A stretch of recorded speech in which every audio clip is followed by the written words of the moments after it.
In New York City, Americans gathered for a solemn ceremony to remember those killed in the September 11th terrorist attacks 8 years ago. Christopher D. Jones. Under a steady cold rain, family members read the names of victims at the place known as Ground Zero, where the two World Trade Center towers once stood. Holding photos of their loved ones, some cried. Others tossed roses into a pool of water at the site where a permanent memorial will stand.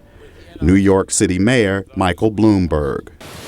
And while there is pain in remembering the loss, there is sweetness in remembering their lives.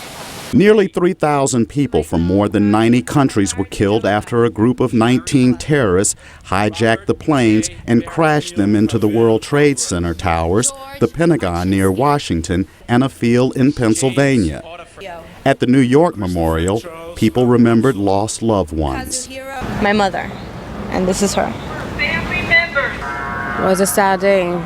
It's very hard, very hard. We're grieving. She worked on the 93rd floor, and she was working that day, and unfortunately, we lost her. Let's never forget what happened here on our soil.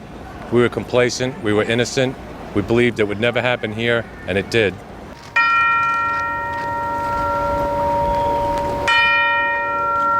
In Washington, President Barack Obama and the First Lady, Michelle Obama, led the nation in a moment of silence at the White House on the minute the first jet struck the World Trade Center 8 years before.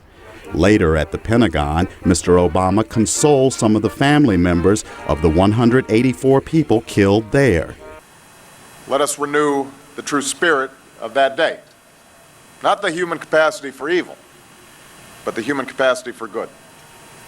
Not the desire to destroy, but the impulse to save and to serve and to build.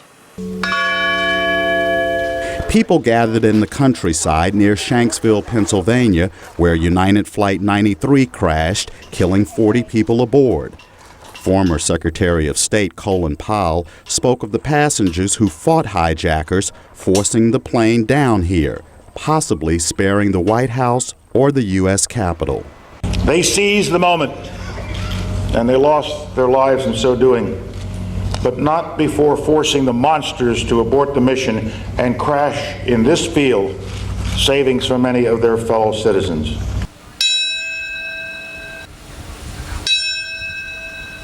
Back in New York, roses of remembrance floated as Americans expressed grief, resolve, and determination. On the anniversary, the president now hopes to promote volunteerism by declaring this to be a national day of service. Chris Simkins, VOA News, Washington. N. Palumbo. Christopher Matthew Panettiere. Dominique Lisa Pandolfo. Paul J. Panasini.